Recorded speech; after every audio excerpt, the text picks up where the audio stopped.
দেখো পায়রার কোয়ালিটি দেখো, এই যে ডানা, এই যে ডানা, এই যে ন্যাচ, কাগজ,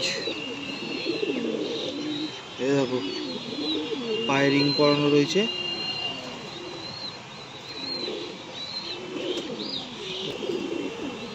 এই যে এটা নর পায়রা,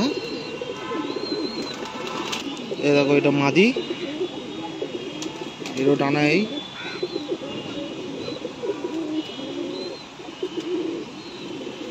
এর ন্যাচ পুরো কাগজ। রাতের ভিডিও তো ওই জন্য ফ্ল্যাশ জ্বালিয়ে করছি, প্রবলেম হচ্ছে যে এরও পায়ে ট্যাগ করা রয়েছে।